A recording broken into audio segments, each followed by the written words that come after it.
Hi.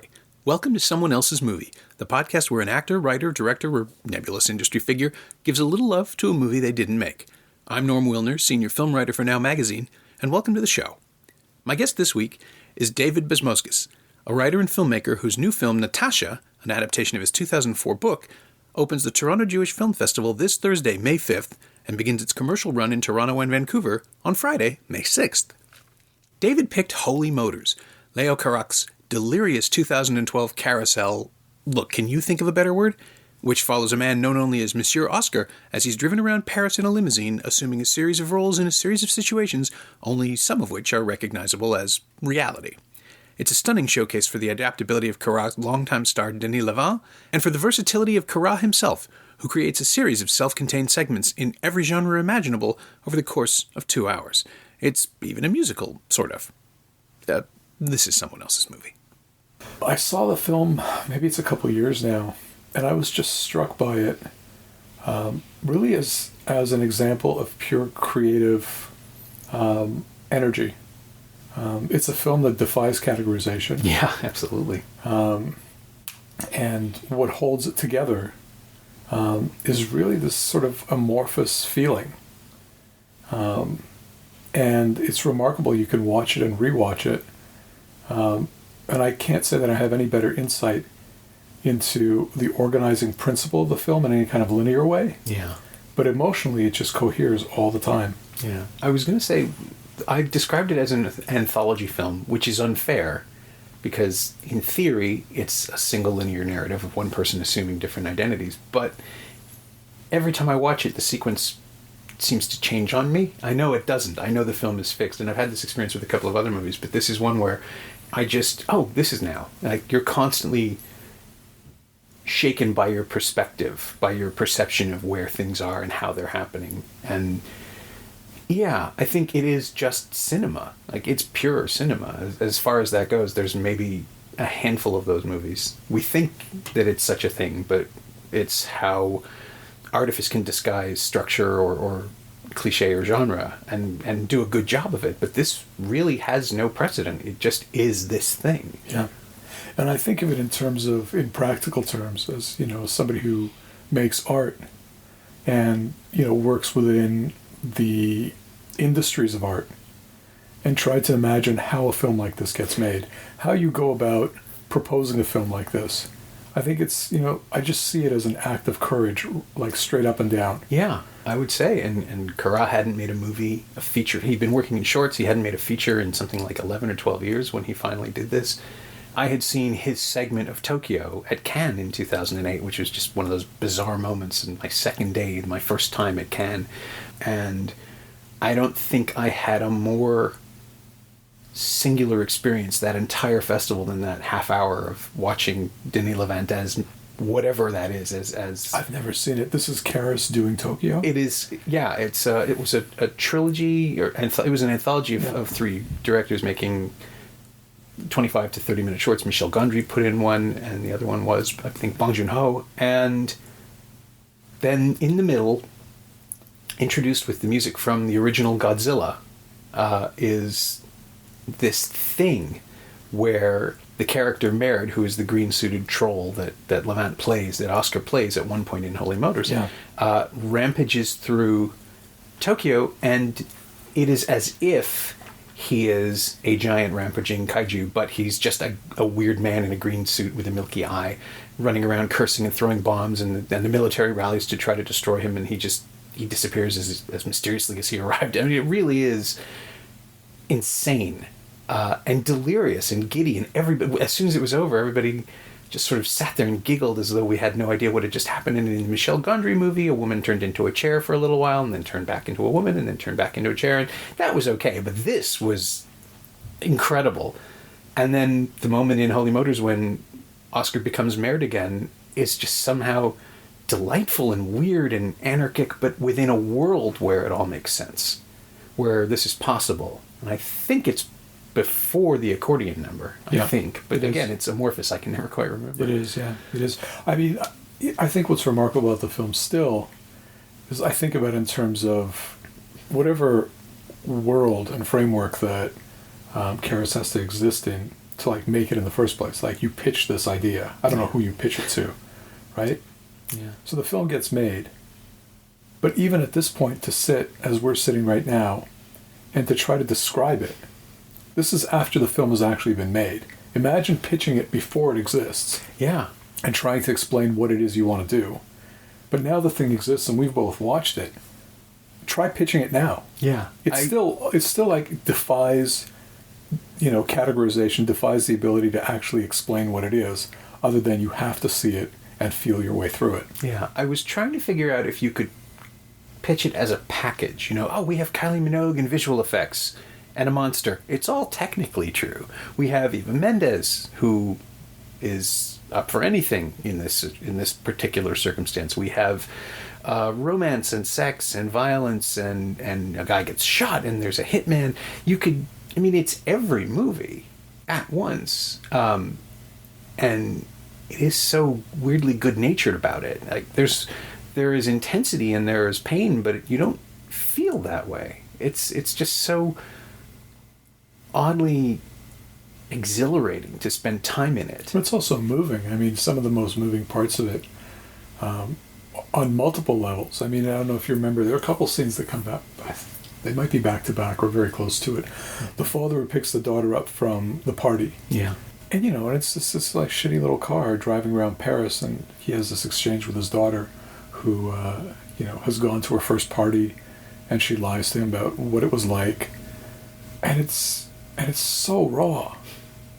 And then very shortly thereafter, it's the scene of a man dying in bed. He's the old uncle, and his niece, who has this very deep relationship with him, and is mourning his passing, his imminent passing. But it's like you just get dropped in without any preliminary introduction, right? No preamble. Yeah. If he has access to it, we don't. Yeah. There's absolutely. But it works. Yeah. You just go deep into whatever the emotional, focus of that story is. You get just dropped into it, and then it's over, and you move into the next thing. And yet, there's more to it than that. I mean, in that scene between the man who's dying and the niece, first of all, it's the same actor who's been playing it and putting on costume. And then there's the moment where he dies in the scene. Yeah. Then he rises, and then he starts to walk away, and then he looks back to the niece who's crumpled like on the bed, crying, but you can't see her face. It's down in her arms, and then he's now no longer in character, but he turns to her and he just says, "Great work," right along those lines, and asks her name, and she says, her name is Elise, and he says, something along the lines of, "I hope to work with you again." Yeah. And so you've experienced the scene, and it's been very intense and felt very real. And then you're out of the scene, but you're still in the scene because it's a film. Yeah. And it's just working on multiple levels all the time, and you can't really quite... There's just this evanescent quality to it. You can't grasp it. You can only feel your way through it. Yeah. It's just remarkable. It is a work of, it's an intuitive work, I think, because I don't doubt that Carax knows exactly what he's doing. Right. I just don't know what it is. I think I wrote at the time that I don't know that he does know what he's doing. That it felt, because of the energy of it, because it feels like it is feeling its way through whatever's going on. Someone else at the time referred to it as a quantum leap movie, where we are watching people assume other lives. But that's what acting is. But that's what movies are. Yeah, that's part of it. But it addresses that, head on in the film, because he's an actor, and then there's that scene, or whatever it is that he is. But there is that scene where the man appears in the limousine, who talks to him about, we've been watching you, and do you still believe in what you're doing? And, they talk about, the camera used to be larger than your head, and now the cameras are so small. And so there's a commentary on what's happening artistically in the world, what's happening to film. So it's overt within the film, and yet it just gets subsumed inside the film too. So there is commentary, but it's not this sort of explicit didactic commentary.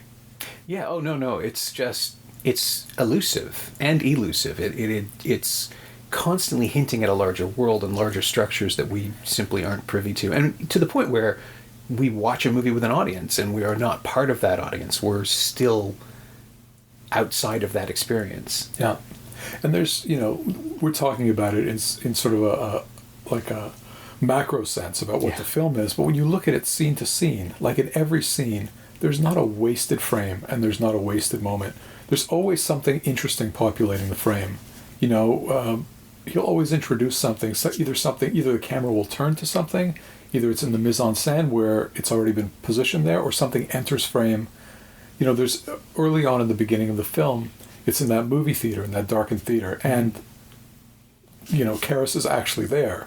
Like the director is at the, he's playing whatever he is that he's playing at the beginning of the film, and he's looking down from behind the cinema where all the people are facing the screen, and he's just looking at their heads. And to the left, there's the aisle. And first, just all of a sudden, there's a small child who walks down the aisle. Just does. Yeah. And then there's a large black dog who kind of lumbers down. So there's always something. There's always something animating each frame. I mean, it's the most, I think in any work of art, including, I both write and direct films, but I'm very conscious of whether it's on the page or on the screen. It's like you don't want to waste space. You want to make sure that you're not just, treading water. Right. That there's something going on. And in this film, like in almost no film that I can think of, he's constantly doing something. Yeah. Well, it's the hallmark of short filmmakers, right? They cannot. You have 6 minutes. You have to do everything. You have to tell a complete story. You can't waste a frame.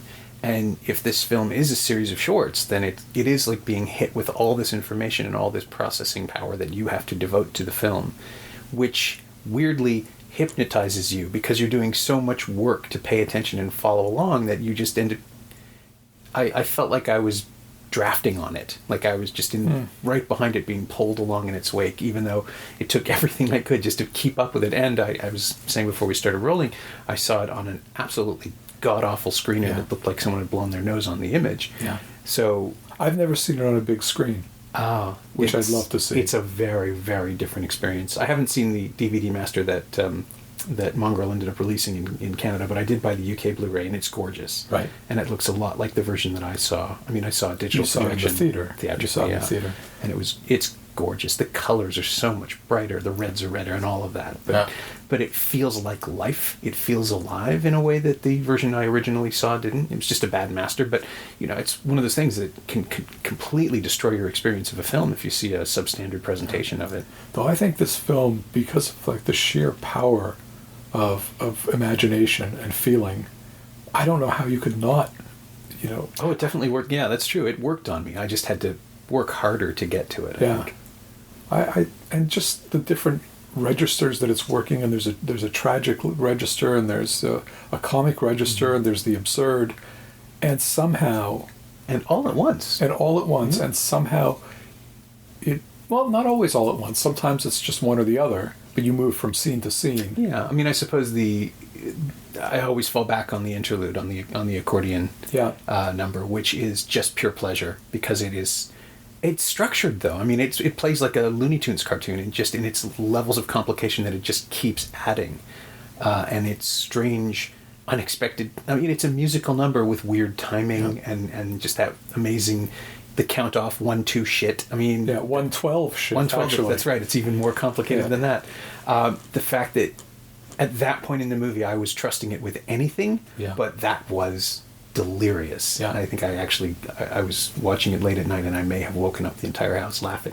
Yeah, and it also, I mean, it's a film about film. It's a film about the traditions of film, the history of film. In some ways, I won't pretend to say I understand all the references. There's stuff. But that interlude is a real interlude, meaning that there used to be, there would be an intermission, and so here's the intermission, and it's a musical, crafted number with the same actor who, I believe, is actually playing that accordion. Oh, I'm sure he is. Denis Lavant is terrifyingly talented. I would expect that he hadn't been able to play the accordion until the day before the shoot and just figured it out. But no, I'm pretty sure that's him doing it, because it looks like it. Why wouldn't it be? And also what we've seen in the film, his virtuosity is established by that point. Of course he can do that. He can do whatever he wants. Yeah. I mean, that's so when you ask why I chose the film, I just think I don't, sometimes you go to a film and you're like, okay, that's really good, but I could do that. Yeah.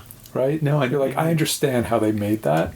And I think if somebody was to come to me and say, make me something like that, it's within my capability to do that. Sure. If somebody was to say to me, make this, I couldn't do it. Yeah. I wouldn't even know where to start. I mean, there's... Well, you start with your heart. I mean, but it's an act of pure feeling and imagination and creativity, but I couldn't do that. I mean, he just has a talent that is, in literal terms, unique. I just don't come across that.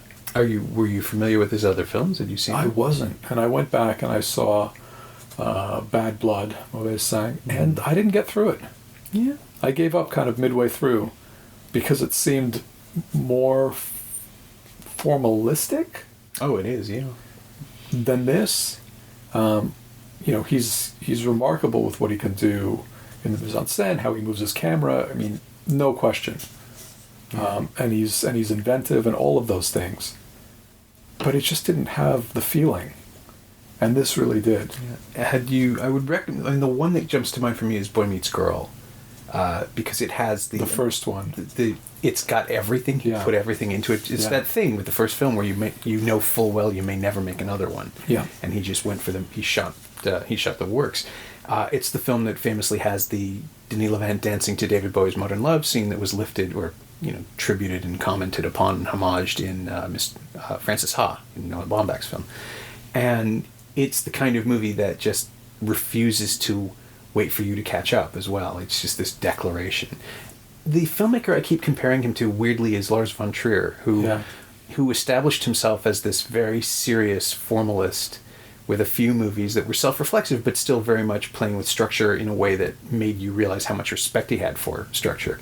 Element of Crime and Epidemic and Europa, which is weirdly insufferable in its depiction of post-World War II art house formalism. And now and then he made Breaking the Waves and divested himself of all of it and just started this new chapter. And now he's sort of this weird prankster mechanic. I don't know how to describe him anymore. Yeah. And Carax seems to have done the same thing, but with fewer films. He's just not waiting for us to... He's not giving us the time to figure out what he's doing. He's just doing things. I'm not an expert on Lars von Trier. I'm actually not... It never took with me. Breaking the Waves is really the essential one. That's the one that didn't take with me. Really? That's part of it. But this I felt was genuinely deeply felt. Even though you can say, well, how does it cohere? And I think that's the important thing, that it coheres through authenticity of feeling. Yeah. And that's what pulls it along from beginning to end, really frame to frame. Yeah. I honestly don't know. I mean, the Von Trier thing is only a comparison I make because it's sort of it helps me frame the evolution and understand how you can get from there to there. But I think you're right. I do think there's nothing else like this. I think it's an unprecedented type of cinematic experience. So you saw it on disc.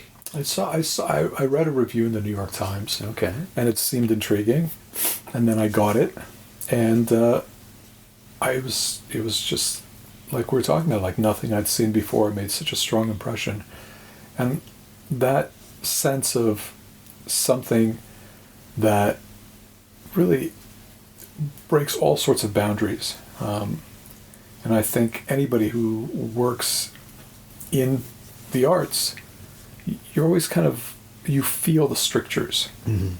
You feel the conventions all the time, and either you work within them or you struggle to somehow break through them. First of all, you have to have the talent to break through them. Yeah. You can say, oh, I resent the strictures and I resent the conventions, but come up with an idea that's worthy of exceeding them. Sure, yeah. I mean, God knows a lot of people start out by saying, I'm breaking rules, that very quickly we realize, oh, you don't actually understand the rules, you're just doing a thing you want to do. Right. It's not the same at all. And it also has to be guided by something, that's genuine. That's why, I mean, this film, there's nothing that is gratuitous about what he's doing at any point. I think he's very self-aware, at least technically, what he's doing. But it's guided by this thing that's very hard to articulate, but you just know it when you feel it, right? In the way of any good piece of art, in the way of, Rothko. I can't say that I'm a tremendous fan of a lot of, abstract expressionist art. But every now and then I stand in front of a piece or I see something and it just does it. And the only way I can explain it is that I think that it's rooted in something, authentic and real and human. Mm-hmm. And I think that's the case with Holy Motors. Yeah. And I think maybe it's even more so because it, treads into areas of the absurd. I mean, when he goes home at the end, yes, and you see him with his ape family carrying his, holding on to his ape child, it's like, I think I had tears. I think I wept. Yeah. I mean, it's so unexpected. That's certainly true. It felt to me like the beginning of 2001 somehow, where you have been now, 2001 opens in an alien landscape that just happens to be Earth. Yeah. And this film ends in an alien landscape which we feel as real. And it is alien, but it's not. I mean, they're inside some kind of European suburb. Yeah, it's a recognizable reality. Yeah. It's just unreal because, of course, it's literally not human. But it's more human. But it's more human, exactly. I think if he was holding a child, the impact wouldn't be the same. The fact that he's holding and he's part of this ape family, though he's not an ape, it's impossible to explain, and I think it's impossible. I just keep try to put myself in Karras' shoes to say, like, on the day or before, when he's talking to his, to his producer, to his production designer, to his props people, to his, I guess, animal wrangler. Well, you need one, right? Sure. I mean, and you're like, this is what we need on day, 27. Right. This is where we're going to be. Yeah. And everybody has to. I keep going back to this idea too of courage or bravery. Like, everybody involved, I think, was incredibly brave. I think. I mean, I don't know these people. Or just incredibly committed. I mean, it's trusting him is its own kind of bravery. I mean, I guess it would probably seem more daring if he didn't have a track record, if he hadn't already made films. It's two things. I think this idea of courage and fear is in the arts all the time. Mm-hmm. So if you're a big enough name, people will be afraid to say no. Okay, yeah. Okay? So then people will go along with any kind of nonsense. Sure. Right? Yeah. Because it takes an act of courage to say no to somebody who, has influence and power. Right. Okay? And once again, there are 4 Transformers movies in the world, and they weren't just made by one guy. Yeah, that's an excellent example. And the Transformers films are my whipping stick on this. Okay. I tend to just fall down. I haven't seen them, but I'll take your word for them. Thousands of people are employed on those things, and at no point does anyone ever say, there's no story. We don't have anything. Right. I mean, I think of the CG sequence, the virtual reality or motion capture scene in the film where we see inexpressible things to the point that on second and third viewing, I was just left wondering, how did you get here? I mean, do you sketch this? Do you draw this? Do you just say, do whatever you want to do? Yes, exactly. How do you get to that realization of this is what I need?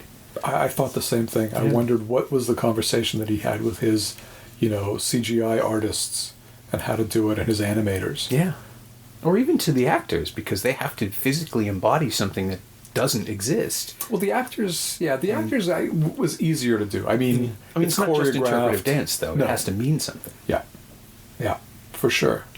I mean, I was thinking about other films that have done this sort of thing where they invent a cinematic language, and Cronenberg's Crash is one that comes up every now and then, where dialogue is replaced by sex, where the actual intercourse is telling the story.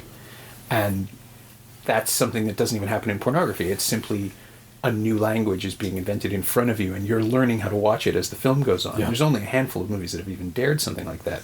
Holy Motors doesn't even have that because so much of it is played without language and without context. That's right. It's stripped further down.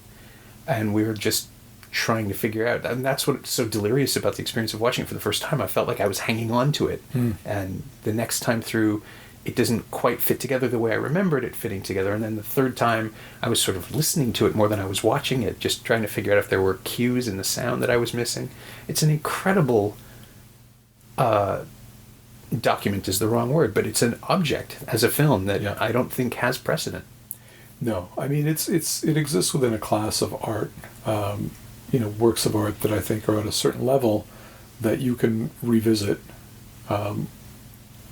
infinitely, because you don't know what the code is, even though you've seen it, and you believe like you can decode it. Right. It's still somehow beyond you. I feel that way. Caravaggio is a painter I love. And I can stand in front of some of his canvases, and you can see what he's done. But it's still, it's profound enough in its way that it doesn't matter. You every time you go, you feel like you learn something new. I mean, there are writers like that who you can revisit and read, or individual stories by writers. And of course, the code is exposed. I mean, it's right there. It's on the page. Yeah. And yet, how the writer achieved that, or even the fact that you can reread the sentence and you just have the pleasure of something that is so true and pure that it never gets old. It doesn't. Yeah. Well, and you're a novelist as well as a filmmaker, so you are capable of working entirely on the page in a literary medium. So my assumption is that a film like this is exhilarating because it is so completely freed from that stricture. This could not work as text. I mean, I guess it probably could, but the additional levels of interaction are just so rewarding here. I mean, you need to see that it's the same person. Yeah. You need to hear his voice. You need to feel the rhythm of the edits in a way that the page doesn't allow. Absolutely. But again, as you said, it's miraculous that it exists at all, because where do you even start? Yeah. Whatever. I'll probably never meet the man, but yeah, it's fascinating how a film like this comes to exist because of all the things you need to create a film. Because of, I don't know how much this film cost to make. It couldn't have been cheap. I mean, just the complexity of the shoot and the CG and the makeup. I mean, there's stuff going on all the time. And and the locations too. The locations, and it looks, and the extras. That's the thing that always, That's true. If you've made films, and especially if you've made films on a budget, extras, when you see the background, you're like, there's real money in this. Sure, you have to feed them, you have to clothe them. God, for the musical number, you have to choreograph them. That's not digital. Those are all human beings dancing around. Yeah. Again, it's one of those things that it felt like it came out of nowhere. The revelation, even the revelation of the sequence in Tokyo was, we didn't know he was working on anything. Here he is. And it's fully formed, and it's so completely distinctive that it couldn't possibly be from anyone else. And then to see it return in the same, that sort of antic spirit still infecting him in his next feature. I don't know where he goes from here. It's unlike anything else he's done, except for moments in Boy Meets Girl. Little flashes here and there. But he made a film about an angry author, a Polak. So it's completely unrelated to this other work that he's doing. And he just went off and explored that for a couple of years and came back with a movie, and now there's this, and it's an unknowable movie from an unknowable filmmaker, which is sort of wonderful.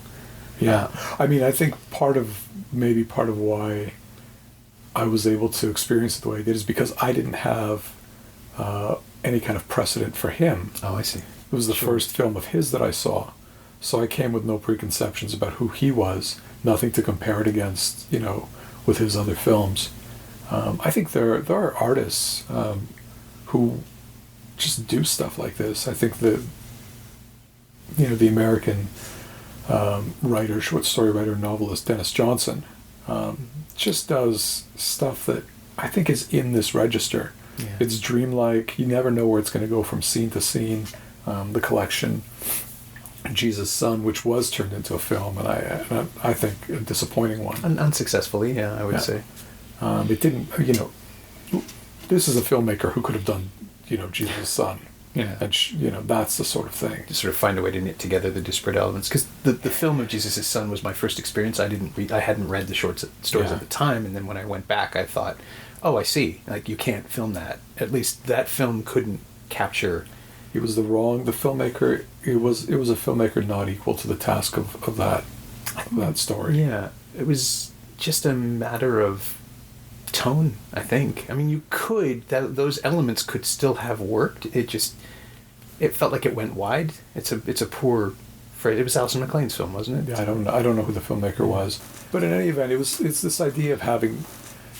what was great about Dennis Johnson is, again, you can't anticipate where he's going from scene to scene. There's something that is, dreamlike and absurd, but also always rooted deeply in feeling. And it's remarkable when you see it done. Louis C.K. is another example of somebody who's doing things, to my mind, kind of in that register. What he's done with television as a form, what he's done with the half hour, yeah, you can't really call it a sitcom. That's not a sitcom. What he's doing. Exactly. Right. And he's taken it where his heart leads him. And that is the guiding principle. Again, you can't go and pitch that.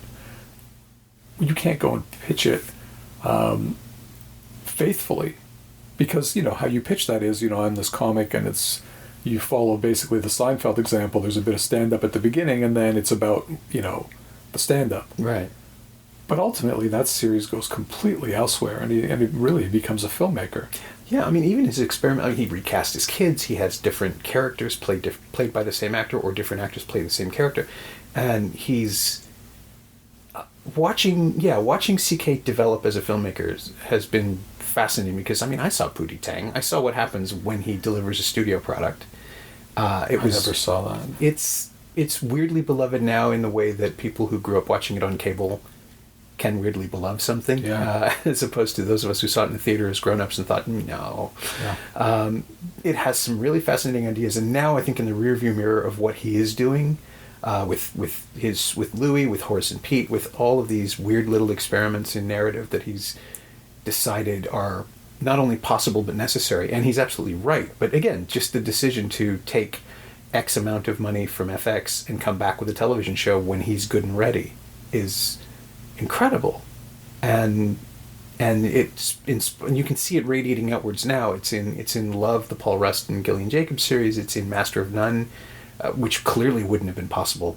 Aziz Ansari wanders around New York commenting on the social world. Yeah, clearly wouldn't have been possible without Louis doing it first as Louis.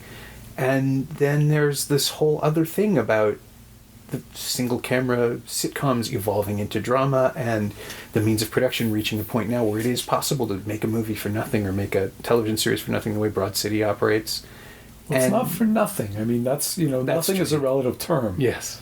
Yeah. But certainly less than the cost of an average episode of a multi-camera program. For sure. But the constraints that you apply to yourself often end up being the most important ones, right? Because having very little money makes you utilize the resources that you have, and having unlimited power inevitably leads to a lack of control somehow. Again, enough people have to be brave. Not everybody has to be brave, but enough people have to be brave to bring something to realization. So like Louis' series, or like this film. So somebody who has access to money, or a number of people who have access to money, have to be brave or cowardly. Either you have to find people who you can cow, or you have to find people who are going to be brave. Right. And it depends on your personality and who you are in the world to make that happen. Yeah. Well, for you as a filmmaker, where do you stand on that spectrum? How do you see yourself? Are you a leader, or are you an assembler? Are you a collaborator? I think I'm a leader and an assembler. I don't think I can cow anybody into doing anything. I think I'm constantly looking for people to be brave with me, to the extent that the kind of work I do requires bravery. Right. as I say, I confess I don't know how to make that. Right. I would love to be able to do something like that. But I would love to also be in a position to back somebody to do something like that, even if it's not me. I'd love to exist in a world where there are enough people, who want this sort of thing done and have the resources and the wherewithal to either make it themselves or enable somebody else to do it. Yeah. I have always been heartbroken for over decades of covering the industry and of watching what I love and following the things that I love and watching the artists that I admire struggle to get stuff done. I'm always just stunned that, this week, for example, we're recording this in the wake of the opening of Batman v Superman, Death of Joy, and the attendant destruction of the concept of the DC universe and whatever else is happening. And Warner Brothers' reaction to this movie not making enough hundreds of millions of dollars, because it made hundreds of millions of dollars, but it represents an investment and a return that they're not necessarily getting, and they're afraid that it's the tone of the film. And they announced yesterday that the response is that they're going to make fewer non-franchise films. So movies like Jeff Nichols' Midnight Special, which opened a week later, and which is a transcendent paranormal experience. I don't know how to describe it without giving people the wrong expectations, but it is a better Superman movie for not having Superman in it than the movie that does have Superman in it this year. So movies like that, which don't cost as much, but are harder, presumably, to market than a film in which a recognizable actor plays a recognizable figure from a popular culture, those movies are going to be the things that they stop rather than paring down this gargantuan machine. Because as I think it might have been Louis Leterrier told me once, without any apparent irony, you can spend $100 million and get $300 million. You're going to do that as opposed to spending 20 and maybe get 60. And the idea that the middle range movie has disappeared because of this, because everyone is chasing the next universal franchise thing. It's not everyone. So first of all, there's some people who will never have $100 million. Sure. So where are all the people who have access to $20 million, for whom 20 to 60 sounds like a good deal? Yeah. There's Annapurna Pictures. I think that's it, right? They're the only people making these films. I think that's, in my experience of working in film, both in film and literature, it's been over the past, a little more than a decade. Mm-hmm. Everything is I don't want to say everything has changed, but a lot has changed just over that time. Sure. From the time that I started working, which was, let's say, early 2000s, it was more like 1989, right? It was more like 1990 in the early 2000s than it is anything like 2016. So over that period, it was sort of the tail end of independent films. You still had enough theaters, or streaming hadn't come on. Sure. Miramax was still chasing Oscar projects, but they were also still buying and distributing. That sort of slowed down. Yeah. So you see the difference. You feel that, that's changed the playing field. I don't know where it's going to go. I will say, back to the idea of, having some courage. A film like the one that I just made. Mm-hmm. Okay, so here's a film that was made in Toronto. It's made with Russian-speaking actors who are authentically Russian-speaking actors. So it's nobody pretending to be Russian. There are no movie stars in this thing. And Telefilm, to whom I give a tremendous amount of credit in this instance, had the courage, and Dan Lyon, who, is the regional guy here, had the courage to say, yes, this is something we consider as worthwhile, and we're going to let you do this. We feel that it's, valid, that you're going to make a film in a foreign language that is neither English nor French in Canada. And that, in a way, breaks the mold for Telefilm. Certainly, I can't think of a film which is entirely or predominantly in a non-Canadian language. And that includes stuff like Adanarjawad, which is a Canadian language. That's right. But as far as, even films like Saba are mostly performed in English with characters who occasionally lapse into their native tongue. It's risky on one side for them, but on the other side, is it any riskier than a film that is... you are sort of a known property within the audience they're targeting, right? Yeah. The book exists and you're a name. Yeah. So that gives them the advantage. I think it's risky just because it's the first time. Anytime you say yes to something and you set a precedent, sure, your ass is on the line a little bit, right? Yeah. So somebody has to be the one who has the courage to say yes to something that nobody said yes to before. Yeah.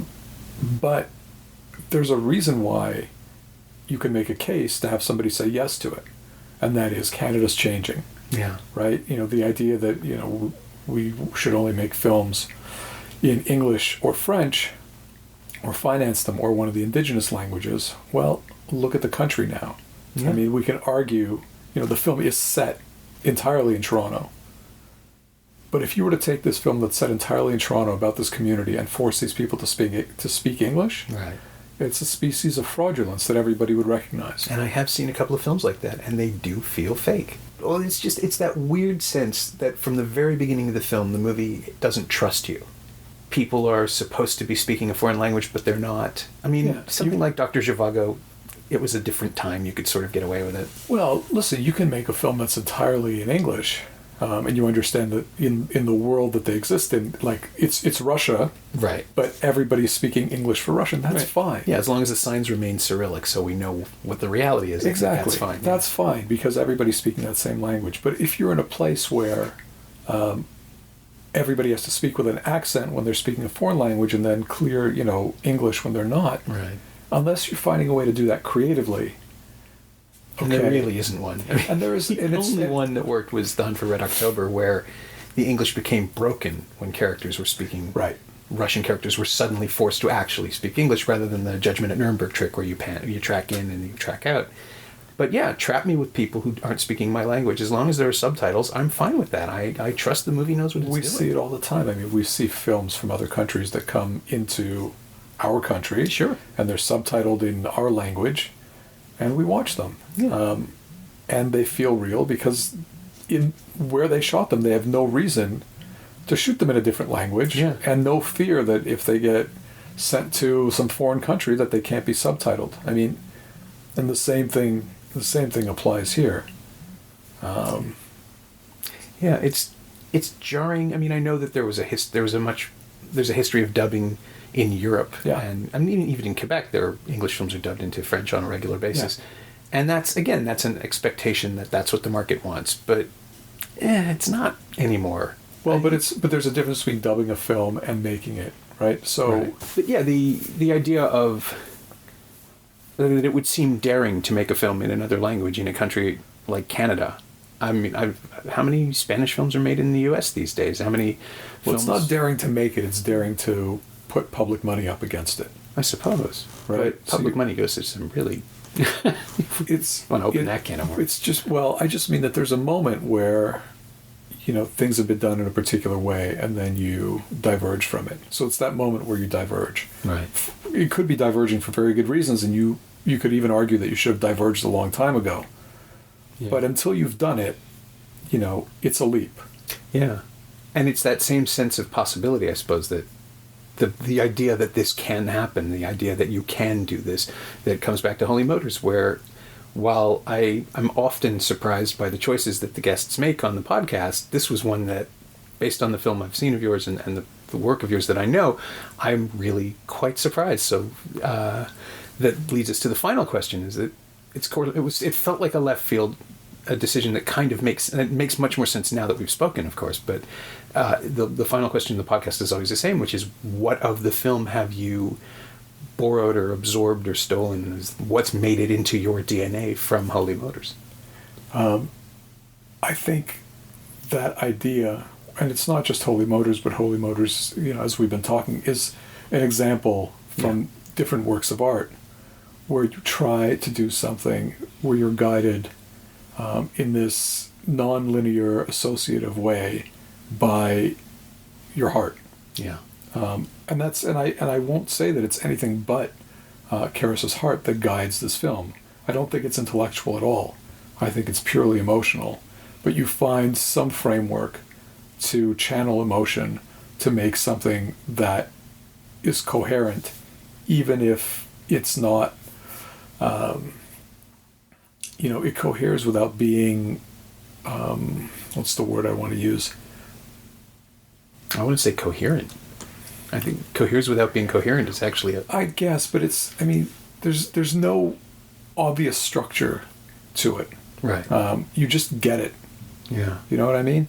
And so that's remarkable when you see that there's no precedent for it, that it creates its own code, that there's no convention that it's following, that it's sui generis, and it's so rare to come up against and to find works of art like that. Yeah. And I think that's what I aspire to do, insofar as I'm capable of it.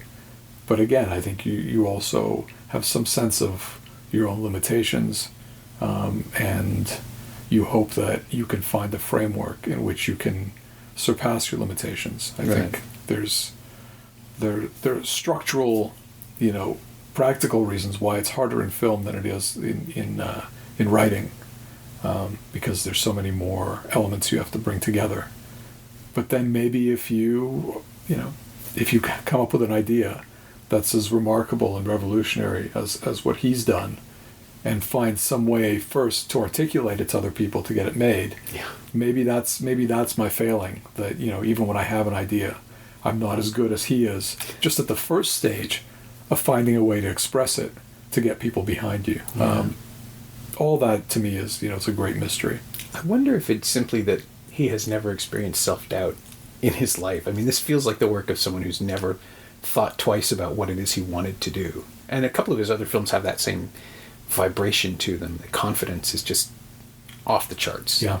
And I hope on my best days I'm capable of producing one of the pieces of Holy Motors. Certainly, I don't think I could get to two. Yeah. But it's something to shoot for. Yeah.